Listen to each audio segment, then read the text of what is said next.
All right. This is going to be a fun one. We'll get into why I'll be fun here in a minute. But I got Joe Giglia from Elk Bros here on the pod. Talk elk hunting today. Joe, like rule number one in hunting. Yeah. What is rule number one? Like your first day going hunting. So what's the rule number one rule? I'll tell you. What do you think that is? Rule number 1 in hunting? Yeah, like the first day, guys coming to get you. Yeah, got be ready, man. Get Be pumped up ready. with passion and be ready. Yep. Okay, so here's how my morning went. We had a bonfire till 11 o'clock last night. My wife this morning, my 5-year-old came in the room. She took my phone off of my charger next to the bed, which was set for 7 a.m., gives it to my 5-year-old so he can go play video games on my phone. Well, 8:15, my wife, who's I'm never late for anything in my life. Rule number one is don't be late. I'm never late for anything. I'm in the gym 15 minutes early. My wife is late for everything. It's 8:15. My wife's running to my room doing all this. What do you do? She's like, I'm gonna be late for Pilates. I'm like, you're always late for Pilates. What time is it? She's like, 8:15. And I'm like, oh my gosh.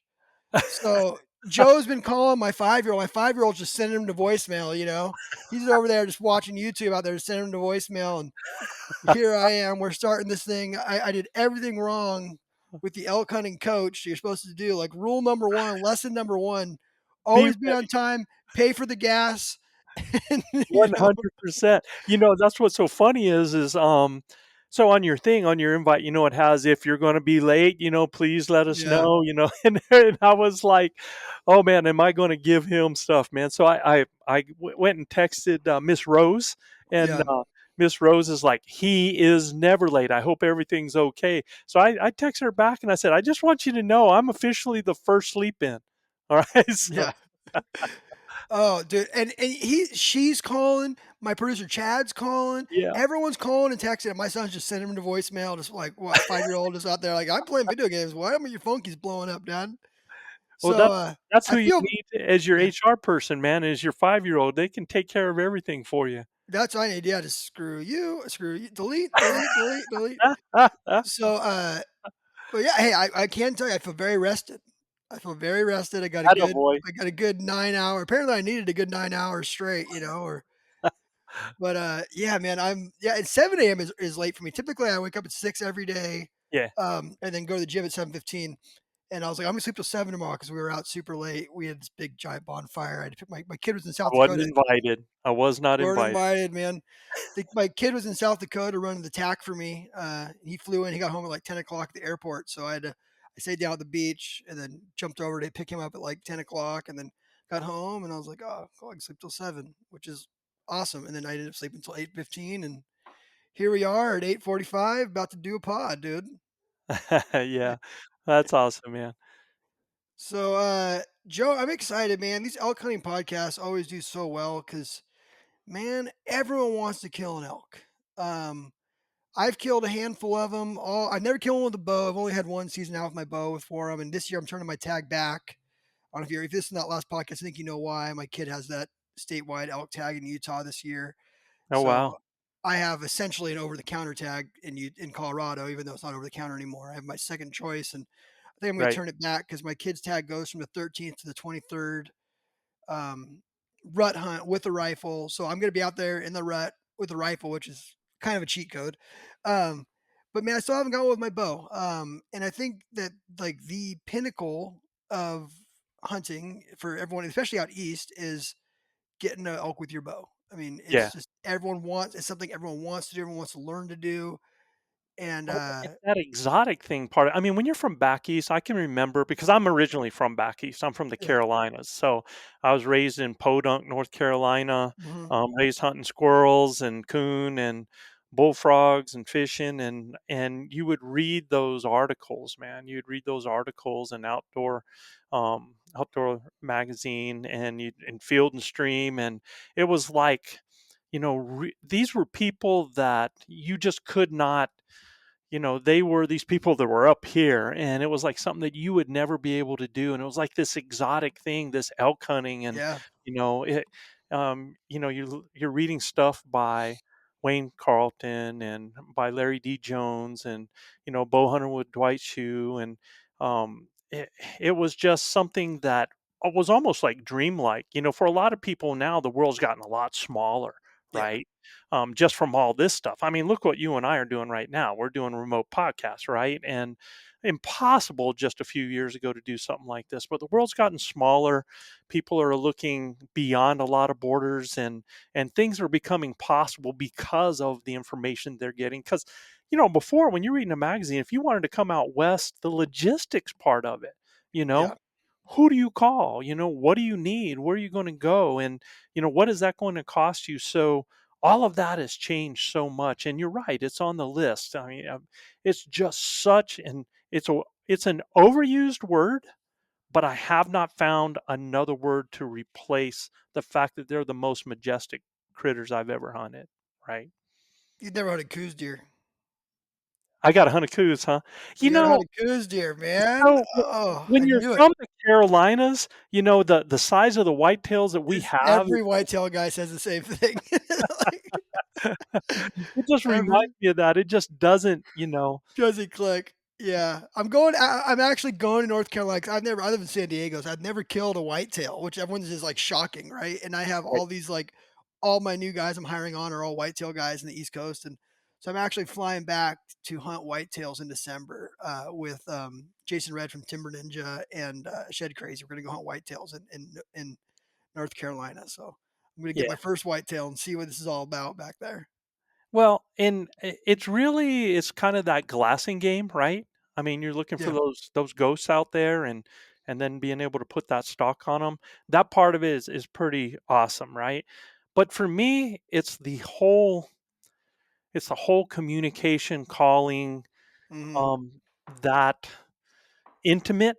I mean, you talk yeah, about intimate, man. Elk, and when you're bow hunting elk, that intimate nature of that, of knowing that critter, being in that critter's environment, being in their home, trying to beat them, making them think that you're one of them, and that challenge of doing that, or bringing them up to your toes to get that shot with the bow, is just, there is something about that. I mean, I get a lot of that. I love to turkey hunt because I love that communication aspect.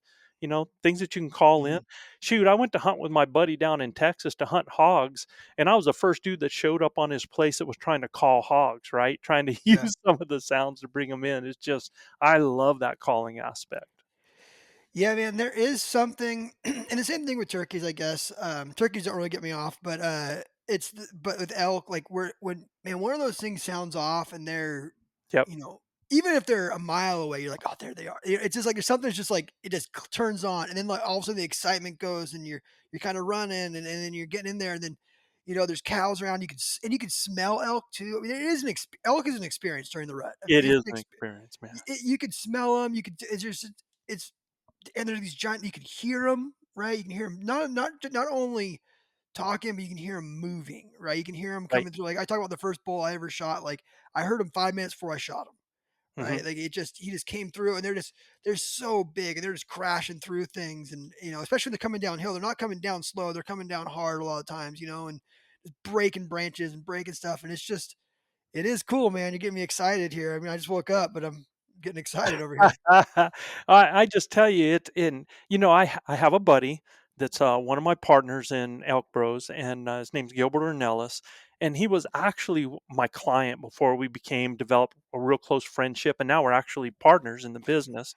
And the first time that I had Gilbert, Gilbert is a South Texas hunter, and he comes to me, he's like, "Bro, man, I've killed hundreds of whitetail. I mean, you just get one of them critters in front of me, and it's over like that." And I was like, dude, I know they're a big target, but it's a different experience. And the first bull that showed up on him, everything that I mean, this bull comes up and he's screaming. He's only, I think at that point, I'm trying to remember, because originally the bull was like at 40, and then the bull ended up at like 18, 19 yards.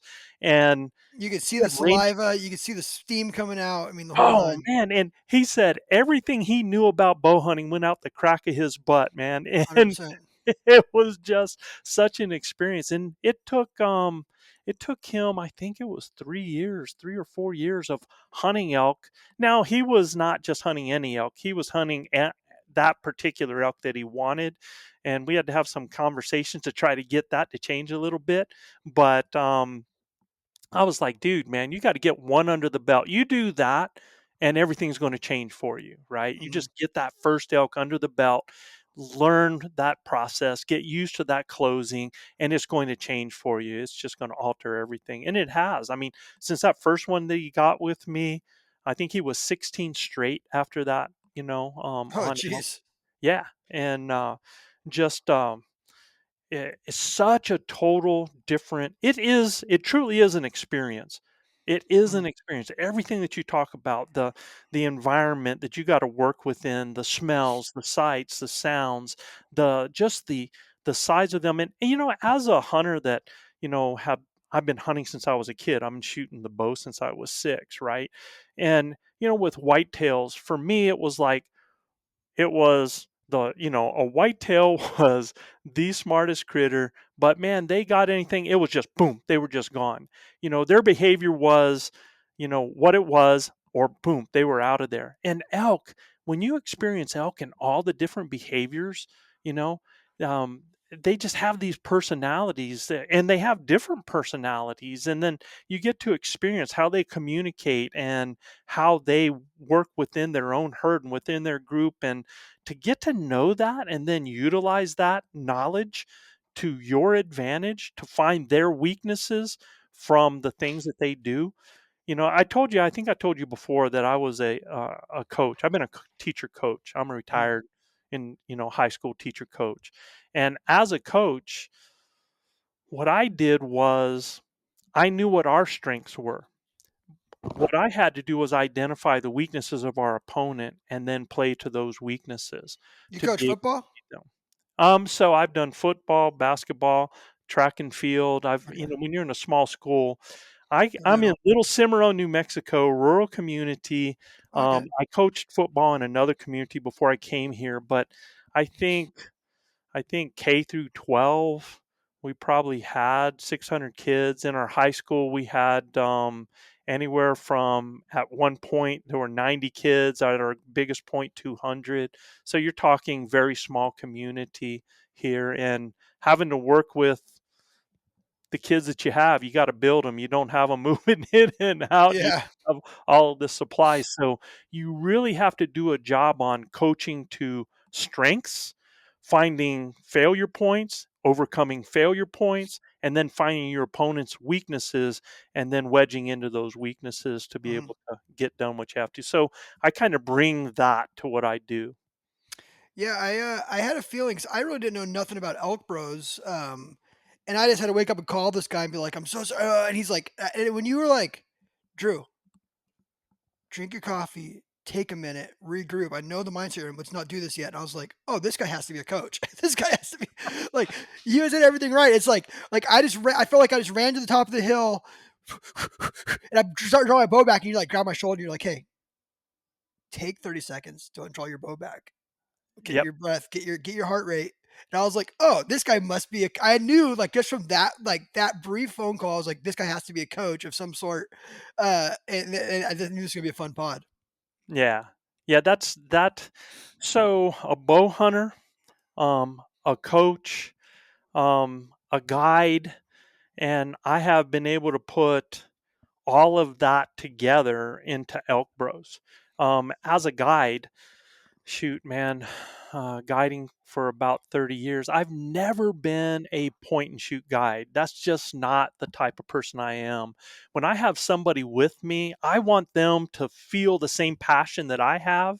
I Mhm, want them to know what's going on. I'm always communicating, showing them sign, talking about what's happening, talking about the animal, getting them and pulling them into the experience. And that has been how I've done things. So, um, Elk Bros, so that everybody knows out there, Elk Bros basically, when I retired from teaching and coaching, I had clients that I was guiding, and I had clients that told me, they were like, "Joe, man," he said, "you're not a guide. You're a coach. You teach us what you're doing. You got to do something with this." And I'm like, at that time, what are you gonna do? Write a book, do magazines, and I'm ADD, dude, man. That stuff of sitting at a typewriter is such a struggle for me, right? But for my students in school, I taught graphic design, web design, video production, broadcasting. So I had all of that skill set. And I talked to Corey one day, and I told him, I was like, "Bud, I just want to thank you because you were actually my inspiration because I was online and I saw that there was a online elk hunting course by Corey Jacobson. And I Mhm. was like, man, at that point in time, I was already doing online content for all of my students. When a kid came to my class, they went to a portal, had their lessons, and I was teaching them through courses that I developed online. I was like, man, I could do this. This is my format, with my skill set. So what I did was I'm like, I'm going to create. I called the dudes up. I said, I'm going to do this, man. I'm going to do something and I'm going to create an online course in my coaching style, which is totally different. Even though I've been a high school teacher for 30 years, I hate the way they teach in high school. If you take a look at the way subjects are taught and then you take a look at how coaches coach, two different models, man. Well, 'cause you're coaching, so we homeschool, but and I know where you're going with this. Coaches coach to the player's skill set, right? And teachers teach to this like generic everyone, and like you have to, and everyone is not generic. Everyone is unique and individual, and you have to be able to focus on what their strengths and weaknesses are. That's one of the things I love about homeschooling our kids. We can be like, oh, let's spend an extra time doing this. Let's spend less time doing that, and we just figure out who you are. So you've got that. So if you think about it, high school is basically a pyramid where you're giving them all this knowledge, right? Yep. And you're hoping by the time they get to the top that they've retained some of that, even though when they're doing Mhm. it, I kind of compare it to a video game, man. You're on Mhm. level one on this video game and you're trying to figure out how to get to level two. So you're just doing all of this stuff and your person dies and then you get a new one. So you try it differently and then it dies and you try something different to get to a level, the next level, that you have no idea what it looks like. And by the time you get there, it's probably hard to repeat it because you've tried so many different ways to get there here. Mhm. You really don't know how you got there. Well, you take a coach, for example, when watch a football team, why is it that a football team can score in the last 2 minutes of a football game after Yeah. they just spent hours not doing any scoring? It's because they practice how to finish. They know what it looks like, you know? So they actually, why is it a team, a basketball team? They practice to be able to put that goal through, that hoop, that ball through that goal with 2.5 seconds on the clock with an inbounds play. They practice that.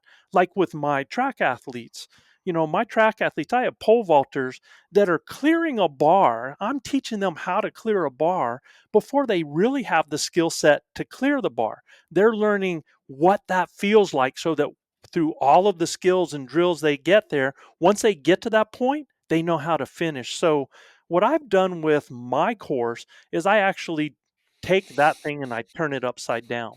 I start with, just like I do with my athletes, that point that is most in their control, that last 30 seconds to a minute when that elk is in front of them. And I teach them how to close because you know as well as I do, but that there's going to be a lot of people that are going to get with an elk in front of them in so many different ways, right? Whether they do it right, whether they do it wrong, whether Whether it steps out in front of you or it's just they just kinda show up sometimes, right? absolutely, Yeah, yeah. I've absolutely, hunted them a lot, I just haven't gone with my bow. Yeah, yeah, yeah, it's sometimes stuff just happens and it never happens. Animals, especially during the rut, right? It they don't do what you want them to do, they're doing what they're gonna do most of the time. Sometimes you just look like a genius, but it's because yeah. most times you got lucky. You got lucky. Well, yeah, and there's always, there's when you have that skill set, you can kind of play to that and have an idea what they're going to do. But most people are like that dog chasing the car, man. Mhm. They're running after it. And once they get it there, they don't know what to do with it. Yeah. So what I do is I actually start with that point and teach Mhm. them how to finish. And then I come back to the setup. Now, when I'm talking about the setup and everything I'm talking about, it's making sense because they just had that animal in front of them and trying to finish so they understand what they're supposed to do. And then I go back to response. And so when I'm talking about when you get a response and what to do with that, they already know what kind of setup they're looking for because they just came from there. So I actually build backwards. I scaffold backwards so that people are at that level, and when they come back as they're learning, they know what it looks like and they know why and what the reasons are for the things that I'm telling them, right? So that was how I built the course. And when we developed the course, we actually created a podcast. And the course, yes, you're paying for the course, but we have a podcast called Blue Collar Elk Hunting, where it's basically us, our crew together, just like we're in elk camp. We treat everybody like it is elk camp. We enjoy each other's company, and then we're giving them free content on how to succeed in the elk woods, man. And everything just kind of grew from that, Drew, man, because then people wanted to hunt with us. And then we had our first Hunt with the Elk Bros giveaway where somebody won a chance to come and be in our camp with us, right? Mhm. And then we were like, man, people want this education. So we started Elk Bros Adventures, where people could actually purchase a hunt, and they we had to get landowner tags. We had to do it on public property at that point in time, so we were limited in what we can do. And I want you to know that this idea, how this came about, and developing that whole process, I'm a coach for Hunt Wars. I don't know if you've ever heard of Yeah, Hunt I've heard Wars, wars. Yep. right? Yeah. So when Hunt Wars first started in year one, I love the concept of Hunt Wars, man, because people put in, and anybody can win this opportunity to compete on a level playing field, you know, um, in an elk hunt. In that competition, and I always tell my athletes, I call them my athletes, I always tell them, look, don't worry about the competition part. Elk hunters are competitive by nature. Hunters are competitive by nature. It's you and that animal. The rest of the stuff takes care of itself. But I loved the aspects of the show. I loved, the ethics of it. I loved how they were penalized for longer shots. How they were rewarded for more mature animals, right? And but when I watched the first year of it, of course, you had people that were winning from Arkansas or Alabama that had never hunted elk in their life, right? And so now they're on this show and learning how to, or trying to learn how to call elk while they're there on an elk hunt, right? Um, they're going out in the woods having no clue what they're doing. It was like Groundhog Day, the same errors every day. So I got a hold of Troy, who was the owner. I sent him an email and I said, what if these guys had some training prior to, where they could learn Yeah. how to call? Yeah. Where they could be coached on the behaviors, where they could be coached on the animals.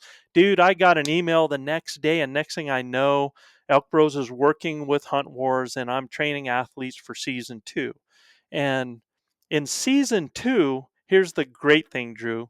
In season 2, we had hunters from Arizona, we had hunters from Idaho, we had hunters from Colorado. We had 2 guys that had zero bow hunting knowledge on elk. They had never hunted elk with a bow. They had never hunted big game with the bow. And now they're in this competition. And I taught all the athletes, well, guys from Arizona that have been hunting them, they bring a lot of their skill set. And Mhm. generally, it's like when I have basketball players that come in that think they're all that. Sometimes they're a little harder to coach. And then when you teach them some of the things, sometimes they fall back on, Do their old stuff. Yeah. yeah, on the stuff that they know. Well, these guys that when they came in, I have a video of the guy that was calling. It's Brenton Howie, and Brenton sounded like something dying. Man, he had zero calling ability at the time. Well, those guys followed our playbook, went through our course, went through the training, and in season 2, it was the team that was least skilled in the beginning that won the competition. It's And awesome. and it was so awesome because that just plays to those people out there. And, there's a lot of people telling you, if it's your first year elk hunting, you're not going to kill an elk. And I'm like, screw that, man. Yeah, if you're going in the woods thinking you're not going to kill an elk, you're absolutely not going to kill an elk. You step Yep. on the basketball court thinking you're not going to win the game, you're definitely not going to win that I game. killed an elk, my first elk. It was the first elk I'd ever seen in the wild. In on public land, I killed it. It was the only elk I saw in it was a 7-day hunt on day 6, the last night. I shot the only elk I saw, cow or bull, It was right? a and I would've shot either. I shot a bull because I had a either sex tag, and Yep. I shot a bull, and it was my first time ever elk hunting, man. It was the first elk I'd ever seen on public land, and I shot it and killed it. It happened.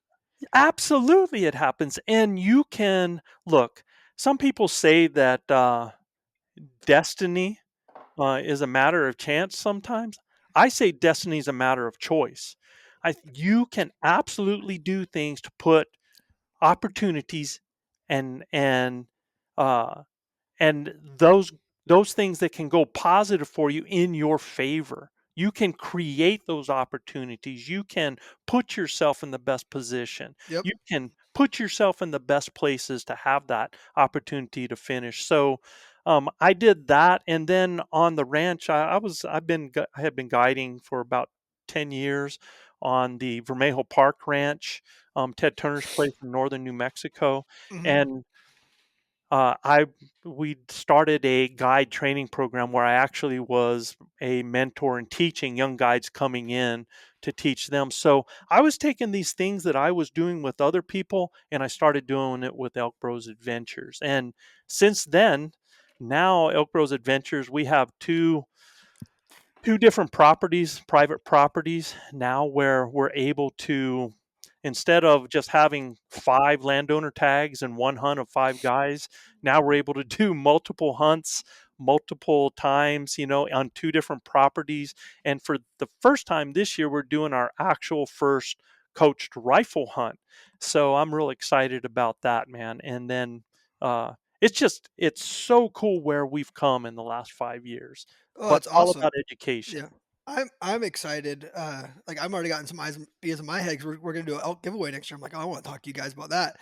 Um, so I can tell you that I only remember 3 teachers from high school, and that's Coach Coda, Coach O'Malley, and Coach, Duke. They were all my football coaches. Yep.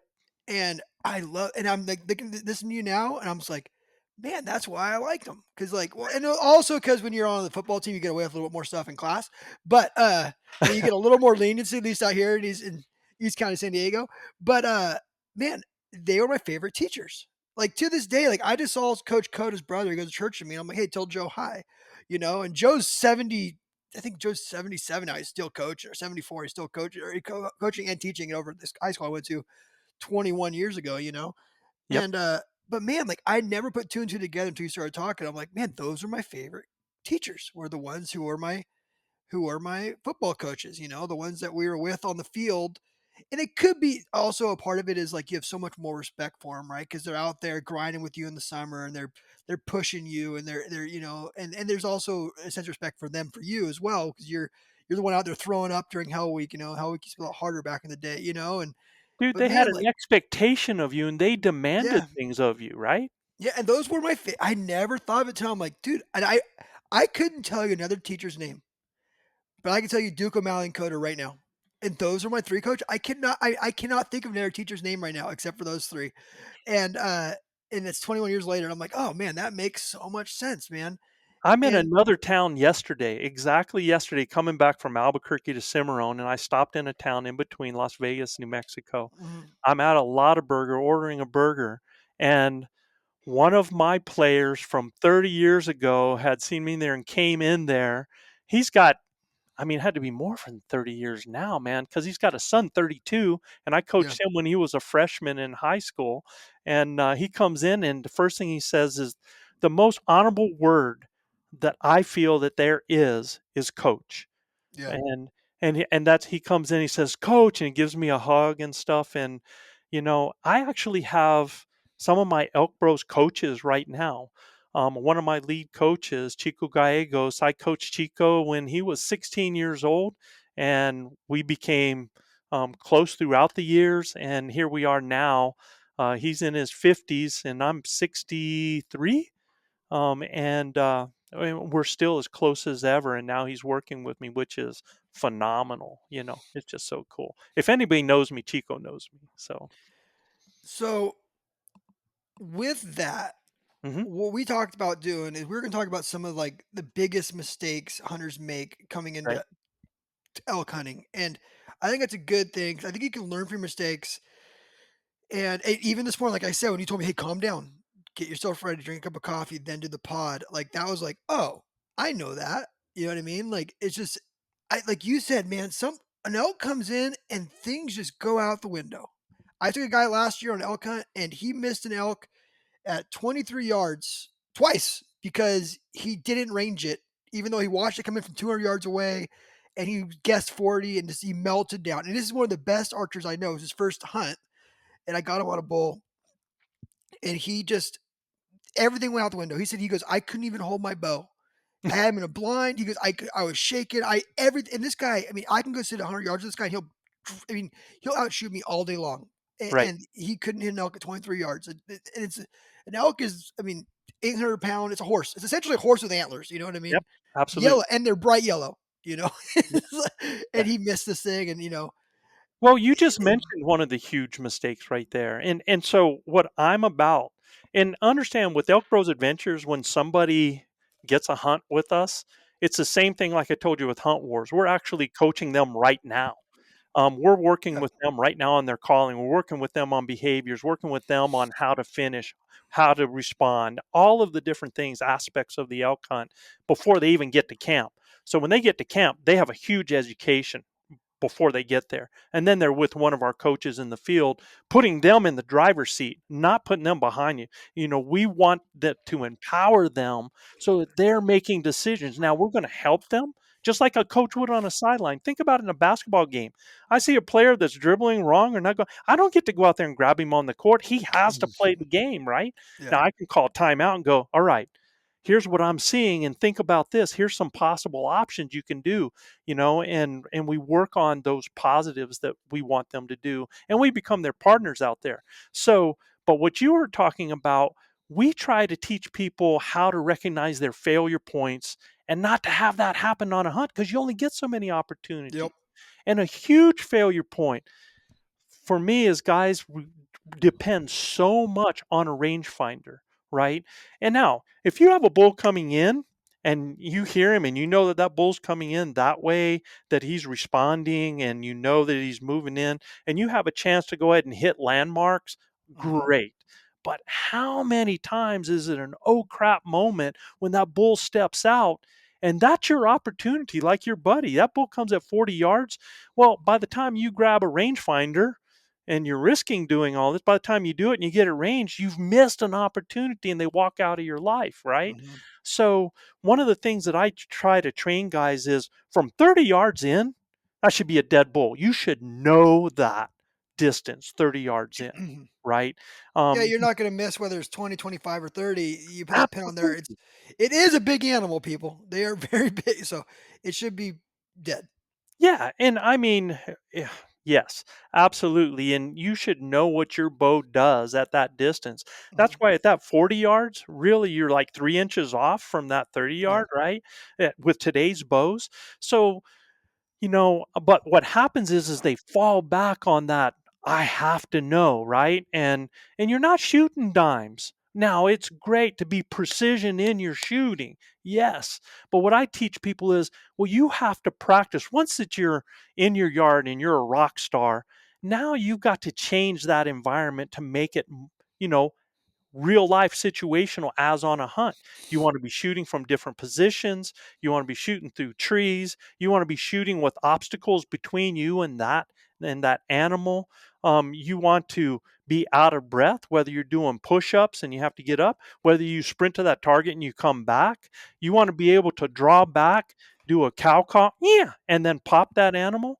You want to work on all these things, but you don't want to be dependent on that rangefinder.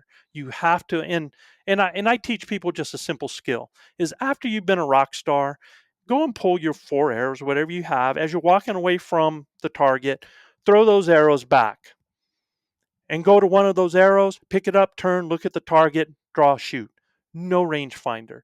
And start working so you can recognize what those distances are, because you're going to go and look at it, you're going to say, okay, that's 30, and you're going to pop it.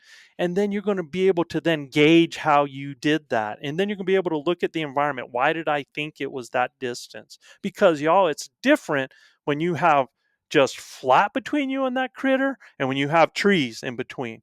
things change visually on that. So you have to practice those things. So rangefinder has been a big mistake.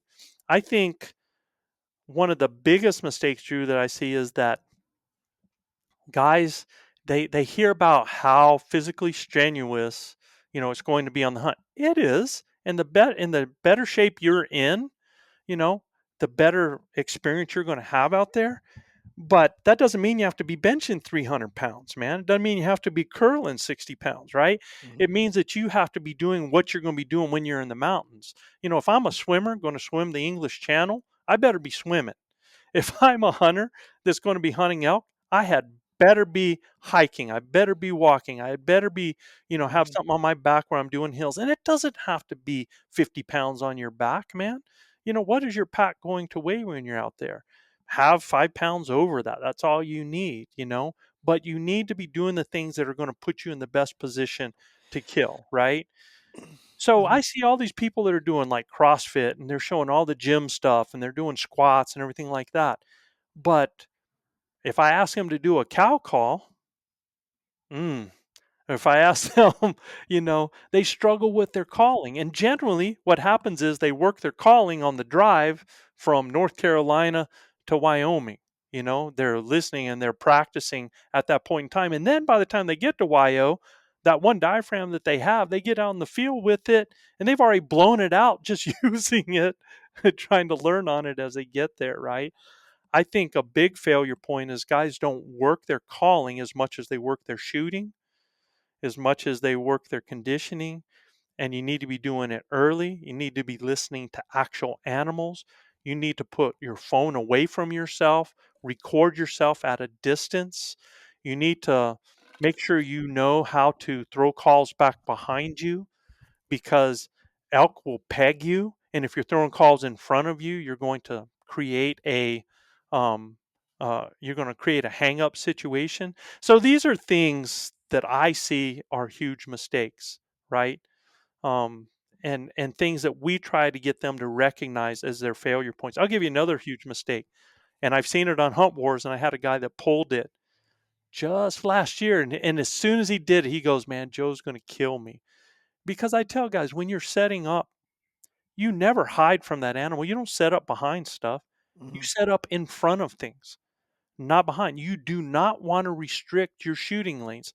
Yes, there's always oh crap moments where you've got to just get down and it is what it is, but you might have to move too. And I see a lot of wagtail hunters that once an elk gets within a visual where they can see them, they just lock up. They don't want to move. They don't want to put themselves. They're worried that the animal's going to see them and they're going to lose the animal. And I Mhm. try to tell them, look, if you have an animal that's going in a situation where you're not going to get a shot, you have to move. If you don't move, you have zero opportunity. Now, let's do the math. Let's say you stay locked up and you watch the bull walk away. No shot. You move to give yourself an opportunity. Now you're either going to have an opportunity or you're going to blow it up. But at least you have an opportunity, man. Yep. Yep. So these are the kinds of things. And the other one is this. Here's the huge one. I hope every listener listens to this. If you have an opportunity to draw because you see horns coming or something like that, and with today's bows at 80% let off, you can draw and you can hold and hold and hold, right? If you have that opportunity, great. But there's so many times, again, when that bull shows up, has is visually where you can see them at 30 yards, and a person does not want to draw, or they wait till their head gets behind a tree, right? They're just going to freeze there and they're going to let the head go behind a tree and then they're going to draw. And I'm telling you, no. Number one, you're always going to draw. Never try to draw in a bull when they're putting their head behind a tree when they're moving. Elk have a fatal flaw. When they see movement, they're going to stop and they're going to look. And almost every time they're going to do it broadside. Okay. So if you have an animal that he puts his head behind the tree and you're drawing back and he comes off on the other side and catches the end of your movement, he's going to stop and look at you with a tree right in the kill zone. And I tell guys, let the bull come through. As soon as he's open, draw a cow call, lock him up, and then pop him. Now, If that animal is 10 yards from you, that movement might make him booger because that's his natural instinct to a predator. But he's just going to booger so much, and then he's going to stop and look back to see what boogered him. Especially if you cow call or you grunt, right? He's going to stop and look back because you're going to confuse that critter, and then you'll have that opportunity for a shot. We had a guy last year in Hunt Wars, drew when the bull got his head behind there. Same thing. Bull locked up, tree in the kill zone. He's already up to the point where he's going to have to let down. Now he's screwed, right? So, yeah, it's just those are habits and things that I see. The lack of calling ability, I think, is really number one. I would rather have somebody be a great caller than be in CrossFit shape. Absolutely, right? See, I think I'm the opposite. I think I'm I don't think I fit your mold, 'cause I think I'm a terrible caller, but I'm in good shape, so I need to work on my calling. I gotta get on, like, do you have, like, courses for this? Yes. Yeah. Yeah, 'cause I can go run hills, right? I can do that stuff. I go, like I said, I'm in the gym 5 days a week. I mean, I don't know that I'm mountain shape right now, but I can get there pretty good by, by September, I'm in pretty good shape, but yeah, my calling ability is terrible. And so really think about it, man. So think about there's here's the ways that you can come across an elk to have an opportunity. You can hike and hope and end up Mhm. having it happen. Your odds of that are kind of like getting four of a kind in a poker game, right? A lot of Yeah. time. Unless you're putting yourself unless you have the knowledge set to know where animals are at that time of day in those areas, right? That's going to help you. Yep. Okay. So the other way is basically you have to find them. That's like me trying, and I compare this all the time. That's like me trying to find my wife in Walmart. It can take me forever, man, because I can be on one aisle, she can be on the other aisle, and it's like she's not in the store because I don't see her. You can Mhm. go by elk that are 100 yards away and you think they're never there. So Mhm. there's two ways, either for you to have to find elk or to have elk find you. And that same elk that was now 200 yards away, my wife on the other side of the aisle, if I yell Loretta, she's coming. She might be Mhm. pissed, but she's coming, right? I don't have to spend 45 minutes looking for her in the store. I don't have to spend days in the mountains looking for that animal. So your ability to utilize their language to make them, think that you're an elk doing elk things so that they come to you is a huge advantage, man. I would say it's the number one reason that I've had the success that I've had over the years Is calling. is calling. Yep. And look, what does that have to be? I tell people, look, and I'm going to do this on your show, Drew. Do I'm it. going to give the secret call. This is you want the call to kill elk? Here it is. There it is. Go kill elk. All right. I am as cow oriented as it comes. I've killed more elk because of cow talk than anything. Yes, I've killed bulls using bull sounds, but the cow sounds, I just believe in being a lover over a fighter. I think you're going to attract a lot more critters with sugar than you are with vinegar, right? So I've always been cow oriented. You learn to do that cow talk. Yes, and I've learned to mimic bulls in the right situations. I've learned to, over these years, I've learned the languages that they do. I've learned how to put on scenarios that make elk think that elk are doing elk things and come to that, you know? How many Mhm. times have you been on a fence on private property and there's a rut fest going on the other Oh, side? yeah. Yeah, 100%. Yeah, you're like, oh, I wish I could be over there. Well, I want those elk that are there, at least some of them, to wish that they were where I'm at. So I can create a situation. I can paint a picture of a bunch of elk in my own rut fest and make them come to me, man. You know, Yep. have them leave that property. So these are some of the things that we teach guys. So, it's fun because, like, it's weird that I've never killed a bull with my bow. I really haven't done it, right? I Right. put the time out there to do it. I think I have the skill set to do it. I think I'm a good enough hunter to go kill a bull with my bow, and if my kids would stop drawing tags, I'd probably do it. But,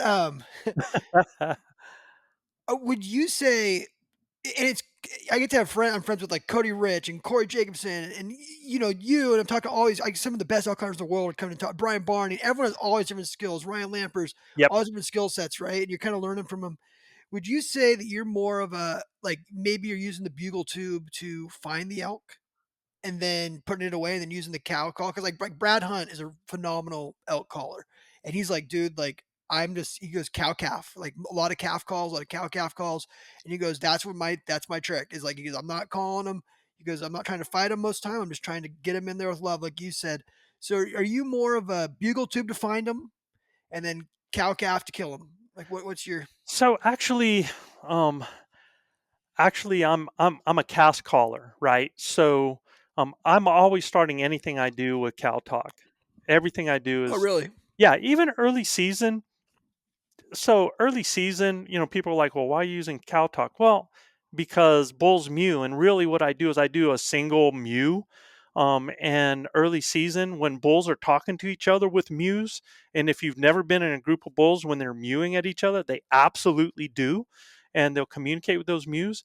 And I've gone out and I have just single mew through my tube. It gives it a little bit deeper resonance.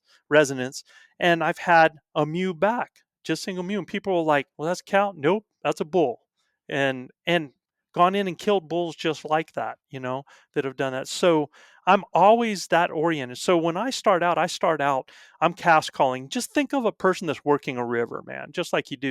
You're working that closest hole, and then you're trying to get a little bit further. You're trying to get value out of your calls, but you want to test from close to medium to far. Mhm, So what I'm doing is I'm just cow calling with my mouth, just throwing it in a direction, and I'm listening. I don't get anything there, then I'm getting a little louder, or I'll do my cow call through my tube. If I don't get anything there, yeah, then I'm going to try a location bugle because I'm going to throw something out there, because I'm going to get the most value out of that call to see if I get a response. But as I'm moving through the woods like that, I am continually cast calling. It's just like you're working a river. So when I get to a new spot that I have a hole close, if I come over a ridge or I'm in thick area or I come to a little bowl, I'm going to do the exact same thing that I'm doing right there. And most people are working for that response, but most people are working for a bugle response. They're not listening for other type of responses. They're not listening for that, and that's all you get, right? mhm. A lot of guys hear that and they're like, well, what was that? And they just, keep going on that. Or they're not listening for a mew, or they're not listening for raking, or they're not listening for branches breaking. Because elk, and that's one thing that I try to teach guys is if all you're doing is hunting for a bugle, then you're going to pass a lot of elk, right? Mhm, So there's other ways that you can hunt besides that. And what happens with that, it has to be like we use our what we call scenarios or try to paint a picture of elk doing elk things, but there's certain times that we use that, and for certain reasons that we use that when we've either heard, seen, or smelled an elk in some way, or we're seeing close sign, we might try something like that. But I work through the woods actually almost always trying to sound like a group of cows calves as I'm moving through, so that if there are any critters out there, they're hearing me and they're moving towards me, just like a D-back would come in, trying to head off that receiver as they're going. mhm. Or I'll do a scenario like we've had times when nothing is happening. So I will actually be that bull, man. I will be a bull with a group of cows that's heading to bed. And I'm just sounding off, doing the cows and just doing like that because I know there are other bulls out there that are listening just like hunters are, trying to locate those cows or those herds, then move into them. So I give them a target to come to. I give them a group that's there, and I'll actually go to an area and work in and just stop and listen at times so that those elk can catch up to me because most people don't realize elk move in elk time. We have an ongoing joke with our group. We got two guys on our core, Manano and Luis, and these guys would be hunting. They're both from Venezuela, and we always laugh because they would be using my techniques, and every time that they would stop to take a dump in the woods, an elk would get killed. right? Because, it definitely wasn't the Venezuelan smell. Let me just tell you, it wasn't that. But what was happening was that they were stopping for a time, and one guy heads off, the other one ends up sitting on a log waiting for the other dude, and all of a sudden they start hearing tuck, tuck.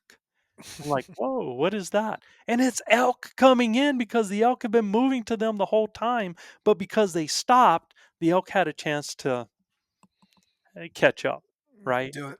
Yeah, yeah. So I'm very aggressive in that way. I'm not aggressive in, you know, trying to find that one bull that wants to fight and just using aggressive tones and stuff like that. I'm aggressive in that I'm always using language. I'm using elk calls, whether it's cow, calf, or whatever, whether it's a scenario I do. I'm always doing something so elk can know where I'm at and can come to me.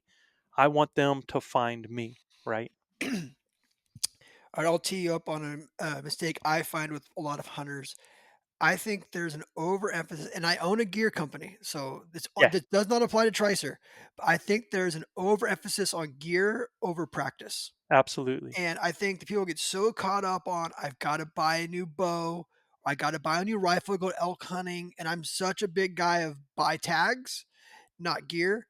I've got to have this stuff. I mean, like you could go out in jeans and hunt elk. Like it doesn't matter. You don't need to have the craziest Sitka outfit with the best backpack with, yes, I want you to go buy Tricer stuff. I want you to go buy all that stuff because it's what we do in this industry. We sell stuff. And yes, it'll be more comfortable, but how much of that do you see? Like, I feel like the first question is always like, "What arrow are you shooting? Yeah, How do I need an 80-pound draw? Do I need?" And people elk get killed with 40-pound draws, 50-pound draws all the time by women. You know what I mean? So right. let's talk about gear. Yeah. So, and this is where me and my crew, yeah, I'm kind of they kind of laugh at me and they say I'm a different type of dude. Well, again, I told you I was a teacher coach for 30 years, right? Yep. Raising a family. Didn't have all the money for all that stuff, man. No, I you're a teacher. hunted in tennis shoes. I used the same bow for 17 years. Double X 75s, Wasp broadheads, fixed three blade. Um, Hunted in camo tops that came from Walmart. Ate peanut butter and jelly and bologna sandwiches, and I killed 36 elk in 38 years. And it had nothing to do with the gear. It had to do with the hunter using the gear as the tool with what you have, man. It has to happen with what's between the ears and what's in your heart. And I truly believe, I'm telling you, Drew, I believe every time I put my hand on my bow and I step into the woods that I'm going to kill an elk. That's how I feel. That's the confidence level that I have. That's the belief I have in my skill set. And it doesn't yeah, I mean it's great. Like right now, the greatest thing especially as I've been getting older, having god this merino layer stuff that I've been using Dude, is just that 2.0, I see you wearing that hat. Their 250 hoodie. I own I one thing about Tricer is I get so much free gear. I have gear from every company in the industry. That 2.0 250 hoodie is my favorite piece of gear. I live in it. I I live in my love it. 250. My father-in-law just bought another one at TAC this weekend. He's like, "I bought another one." He goes, "I tried some other brands, they kept falling apart." He's like, "That 2.0 250 merino is the most comfortable piece I own." So it's interesting because the 250 on an actual elk hunt and during the bow season, it's a morning thing with me, but I'm not able to wear it when I'm actually moving through. Oh, It's a yeah, I don't wear it during the day, but it's like yeah, my layer. I'll run like a 150, the 250, and then I run like an ambient style jacket or the new Go Hunt ambient style jacket, and yeah. that's pretty much gets me through all of elk season, right? Or So I have this the August. 150, the 250, and then I wear a vest. I wear their Okay. aptitude Yeah. vest over top, and with that, my layers are complete, right? Especially Um, in September, yeah, in New yeah, Mexico, right? yeah. That's like rain gear. My brother-in-law came out to hunt with me, and he purchased his rain gear. I mean, an expensive rain gear suit from Cabela's. Um, you know, me, Cabela's has always been eye candy for me. I could go in there, but I really couldn't buy much most of the time, right? I could see all the cool things and then go and look at this and look at that and learn about stuff. But we're out there in the West, we're out here in New Mexico. A rainstorm comes and pounds on us. He's got his pack on the outside. He puts his rain gear on, puts his pack on, is holding his bow, and all his gear is getting wet. His bow's getting wet. His body's staying dry.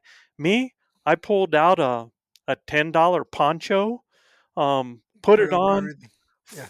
put it out, sat down, my pack, my bow, everything under the poncho, put my head down, take a nap for about 5, 6 minutes till the storm blows through. And I'm completely dry. Shake it out, roll it up, put it on my pack, and I'm going. And now he's got to go through taking everything off. And, so it's about use. It's not about cost. It's about efficiency. It's not about cost. It's about what works for you. It's about Mhm. the hunter, right? And I agree with you. I think so many people get so caught up in that, everybody's like, I don't know, I call it like bow porn. It's like they get so caught up in all of this stuff and having to have this or having to have that, and instead of really getting behind their equipment. You take Larry Bird, worst shot in the NBA, as far as his form. But the dude never missed because he did it hundreds of times, man. Nobody could stop him. And you get your bow, any bow, get it decently tuned to what you're shooting, and get behind it and shoot and shoot and shoot and shoot in different ways, from different looks, from your knees up. Know that weapon, and you will be deadly with it. Yeah, I think a lot of it is right. Like we can only hunt for a week, but we can buy gear all year long. So it's kind of Yes, sir. fun as adults. Like it's fun to buy. It's fun to do it, and I do it. I mean, trust me, I have all the gear. Right. I It mean, is. I get gear sent to me. My wife told me she's like, if you get one more backpack, we're done. Like no more backpacks. I have backpacks from every company in the industry. Right. I'm trying them out and doing stuff. I love gear. I mean, I'm guilty of it, but it's the uses, and I will say that I do think you should be doing some sort of workout, right? Like Absolutely. you should be doing hiking hills, or you should be doing like I said, I do like it's not CrossFit, like it's circuit training.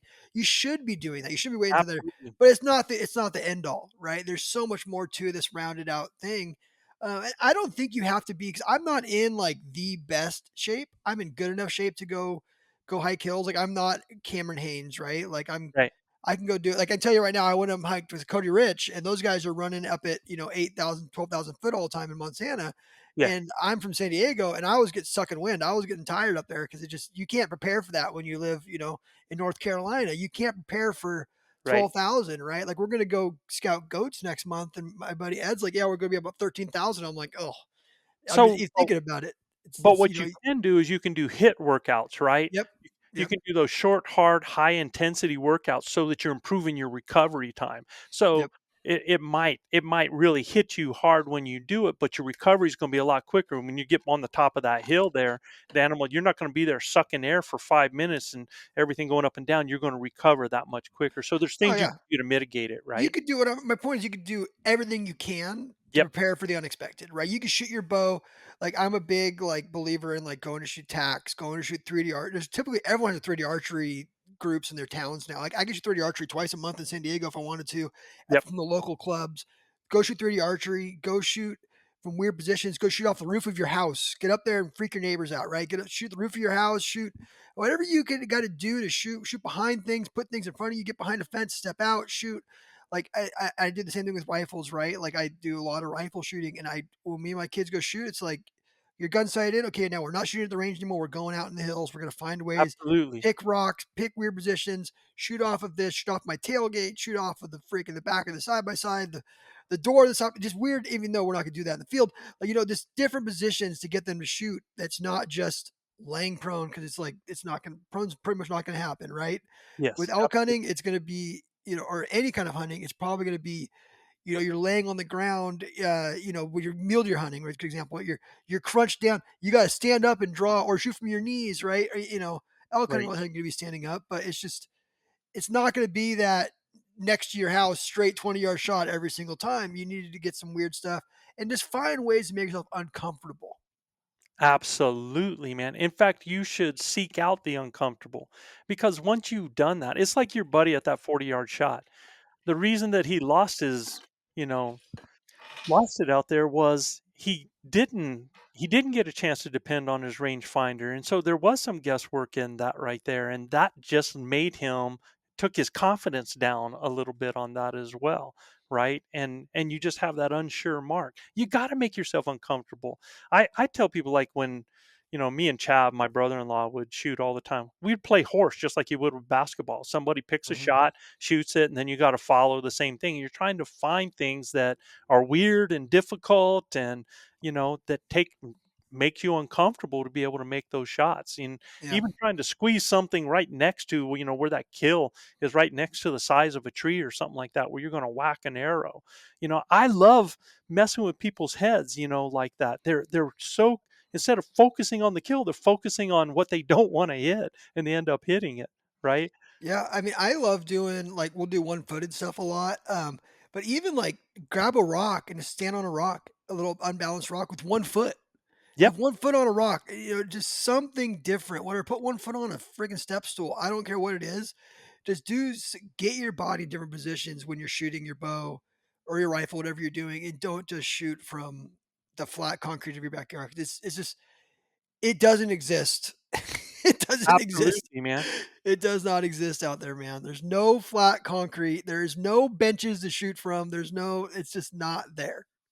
And I hope everybody's listening to what you just said, you know, because that is not the reality when you're hunting. And most of the time, those animals are not going to be on your contour. They're going to be up, down, Oh, right? yeah. So and that's the other thing. Like, I tell people, when you're trying to gauge, like when you have that bull that's coming in, everybody thinks when they see the side of an animal that it's broadside. And I tell them, don't look at the side, look at the front legs. Are you Do those front legs look like one leg? Then you have a broadside critter, right? If you've got one leg that's in front of the other, or that leg is behind the other, you either got a quartering away or quartering to. Pay attention to those legs, because it will that will be the main way that you be able to tell how that animal is standing, and how extreme that stance is right there. Some of it's easy to read. I mean, you got a bull standing, you see most of his butt, when you're seeing some of that shoulder, yeah, that's absolutely an easy read. It's those ones that you think that they're broadside when they're not really. They've got a little bit of movement from one side to the other. And so that's really going to help you with some of your shot placement. And the other thing is guys that shoot 3D, and you're trying to shoot that 12 ring, right? When you have that actual animal in front of you, you know, that 12 ring is no longer the spot, especially if they're quartering away from you. You want to look at the leg on the opposite side, not the leg on this side. You want to shoot through the animal, right? And that's huge, man. You'd be surprised at how many people end up blowing through just one lung on an animal because they're shooting the same spot that they shoot 3D all the time, right? I always joke around. My friends are so much better at me in archery, and I'm always like, "Yeah, you 12'd it, but I killed it." There you You go. 12'd it, but I killed it, you know? Oh, man. Here's another one. So I feel like I've gotten really good at finding animals, right? Like, I can go find an animal from any unit now and get out there through Yeah, e-scouting and just from doing it enough and even getting in the field, I kinda know where to look for elk, deer, you name it, I'm gonna find an animal. right. Um, I was one of my biggest mistakes, and we had this conversation when I was hunting with Cody because we were in this beautiful meadow, and I was just telling him, like, my biggest mistake when I first started hunting was like, "Oh, look at this meadow. There's gonna be animals in this." Like, you learn that, like, whatever looks really good to you, like, as, like, a comfortable is so far off from where they're gonna be. You almost wanna go to, like, where's the last place I wanna go, especially on public land, right? I get it, you're hunting private, you're gonna get a little more of these cool spots. And I feel almost like with big animals, with animals, it's like, where's the last place I'd wanna go? That's probably where an elk's gonna be, especially out of Especially when season. you're rifle hunting, and you've been doing that with them, Especially when you're right? rifle hunting. Yeah, yeah, especially when you're rifle hunting, you're gonna go the last place you wanna go, not where you'd wanna be. Yeah. And a lot of people, and you're exactly right. With the rifle hunting, man, especially when you get to that season and those bulls are in recovery mode, they want to find those holes, they want to find those places that nobody else wants to go to, right? And Mhm. and it works. There are bulls that grow very old because of that. And I think the mistake on the archery side is everybody's always bull minded. They're like, they got cameras out in June and they're looking for bulls. And this bull, I got him on my camera. And then they go there and, come September and there's no bulls to be found because, you Mhm. know, really what you want to be looking for is you want to be looking for those places that the cows want to be, where they want to Mhm. be where their calves, where they want to bed, where they want to feed. Those are what you're looking for. It's like the field of dreams, find it, build it and they will come. I It's the just watched same. this movie recently again. I was like, I Oh, haven't did you? watched that since high school. I need to watch this. Yeah, it's good. Yeah. Such a but that's the thing I always remember in my head, man.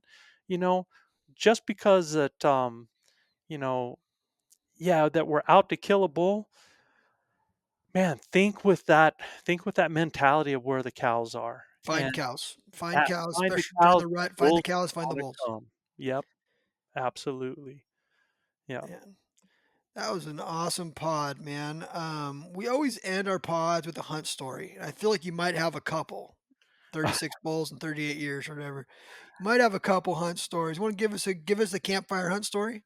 Yeah, yeah, absolutely, man. And really, I I've killed a lot of animals, and but it seems like the stories for me are the ones where I get to see other people succeed, and that Mhm. really means so much to me, man. And you know, my brother-in-law Leroy Chavez has been my lifelong hunting buddy for all these years. He got cancer in 2019, lost his ability to walk. So he's now walking again, but his balance isn't great. So he's not able. This guy, he's 10 years my senior.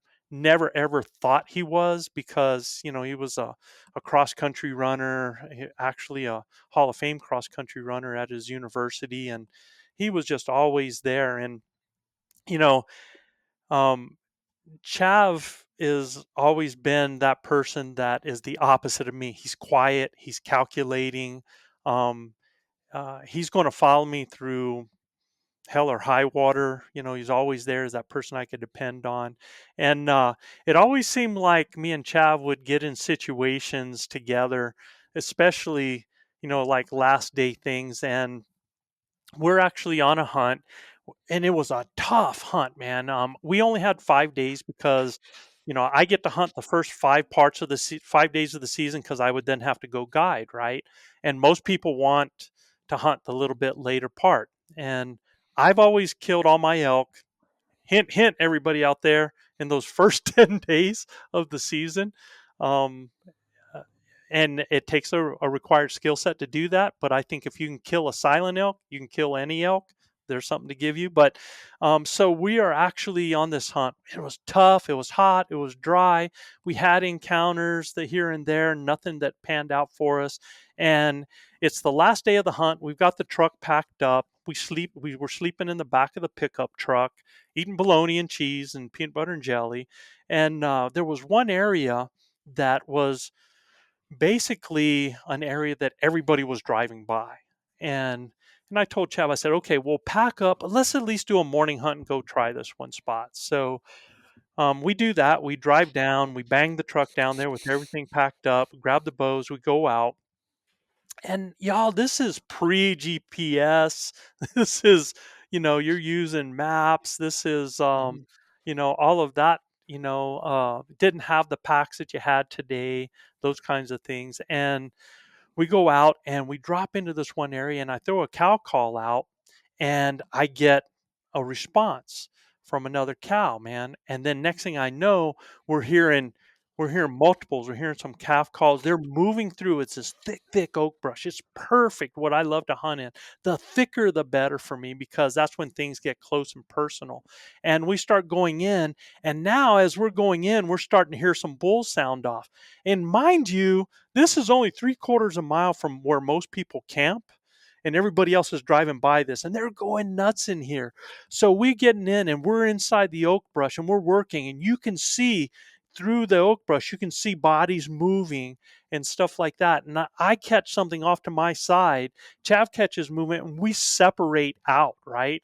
And as we're going through and we're working, I'm just cow calling, and I get this bull that starts, chuckling at me to join him, right? And and I keep working and I cow call and I start rolling some rocks and stuff like that. And I catch this bull coming and he comes looking for me. And sure enough, he comes out. And when they show themselves, they're only at 15 yards, 20 yards at that point. And I drill this bull, and the bull doesn't go 40 yards and he's dead. And so I'm like, okay, Chav, man, I start doing my signature double bugle because I've got a bull on the ground. I know we got to get it packed up because we got a full truck right now. So I start double bugling. And finally, I hear this noise, and Chav comes into me, and he's like, I said, bro, I've got an elk down. He looks at me and he goes, so do I. Oh no. So we had peeled on the same herd. I went to the left, he went to the right. I shoot a bull, he shoots a bull. We have two bulls on the ground. It's about 9:30 in the morning at that point in Ah, time. We are a mile from the vehicle. Um, no, everything's packed away, and I'm like, all right, dude, we're just going to cut these animals and we're going to hoof them on our shoulder, man. We're going to just carry the meat with us like that. We carried two bulls out, 8 miles total, just hauling stuff. And I mean, we looked like a bloody mess. When we came into town, it looked like, we had been in a butcher shop when we got there. But we did not get out of there until almost 9 that night, getting those two animals out of there, man. But the whole key to it was we didn't want to give up. We wanted one last opportunity, and that's all it took. And after 5 days of struggle, all it takes is seconds for things to turn around. And yep. that's the thing that I want people to realize is that, when you're hunting, hunt the hunt. Hunt the hunt because you love the hunt part of it, and understand that it only takes 30 seconds to go from 0 to hero. It only takes that 30 seconds for things to have been totally silent to everything blowing up around you. And here we went for all that time, and now after 5 days of grueling, two guys in the middle of a herd, they're going nuts and end up with two kills after 5 days of struggle, man, of just grinding it out, right? And so that's what I want the message I want people to understand is that things can change. Don't give up on your focus. Don't give up on the reason. Stay in the moment and try to make it happen. And it can, absolutely. So there's my story, a little That's lesson with it. that's an awesome story. Man, what a cool podcast. I'm excited for Elk Bros. Like, I'm like probably gonna take this Elk Bros course because I've got my son has that statewide bull tag during the rut. Even though it's with a rifle, I kind of want to take your course and hear what you guys have going on. How can we take your course? How can we find you guys? How can we support you guys? What do you got going on? So everything you want to find about us, just go to elkbros.com. From elkbros.com, you can find Elk Bros Adventures, you can find our podcast, you can find our course, you can find everything right there. You can find our gear store, anything that you want to and it's ElkBros.com. It's not Elk Brothers, it's Elk Bros, one word. And Nice. the name was not made to be a boys club. The name was to celebrate these years that me and my brother, I consider Chab my brother, even though we're brother-in-laws. He's more my brother than any blood. It was to celebrate that and any of the people that have been in my camp for those years up to that. So if you look at the emblem of Elk Bros, you're going to see one big ugly guy and a little bit smaller guy, and you can see the hand clap. That's an actual photo of us on a hill one day. And that has become our mantra. And now we have a lot of brothers that have shared camp with us that mean so much to us, and so it's just a tribute to that, right? That's awesome. What's a course cost? So the course is generally $99, but I've kept it at 75. I kept it at a discount for about $75 you can get it. 40 years of education, and the information that you're going to get in that is, yeah, yeah. I do it because I am a blue collar guy that has struggled for a lot of years, and I want other people to have the opportunity to do what I've done. So I've kept the price at where I've kept it.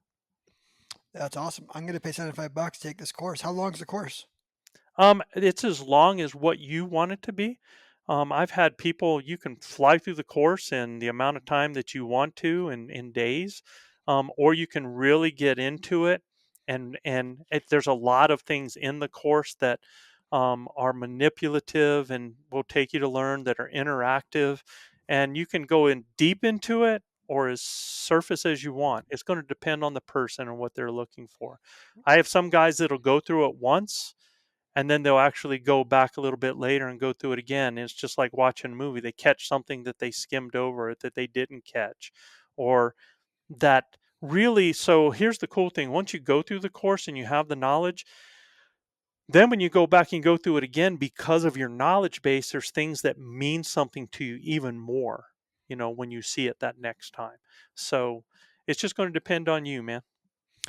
Yeah, I'm gonna make my kid take it. He's got the tag. Now, what about what if we wanted to go hunting with you guys and do the whole that experience? Is that available or is that Yes, it is. So, we have 2 options that we have on there. If people wanna just go DIY, we still have the same landowner tags in a unit. If people just wanna purchase a tag and go on their own and do that, we have some of that so that they can hunt New Mexico. If they want to hunt with, and be coached by Elk Bros, then they can purchase one of our coached hunts. And I'll tell you, here's the thing about that, Drew, is that so the properties that we have, the one property that we have, our neighbor, at one time they were charging like 18.5 for a hunt. We charge 9.5, 10.5, depending on how the high demand is. for a And landowner tag or not for the guided course? no, no, that's for the entire hunt. So you're getting the tag With the guide? With the with the coach, 9.5. Yeah, Oh my goodness, that is absolutely. unheard of, people. So in New Mexico, you can buy a landowner tag for Yeah. $15,000 in some places, Oh right? yeah, 100%. That's why I was thinking, oh, this is going to be a $20,000 tag. Yeah. So Man, we you get accept all it that experience. You get the core. I'd pay you 10 grand to teach me how to elk hunt. That's awesome.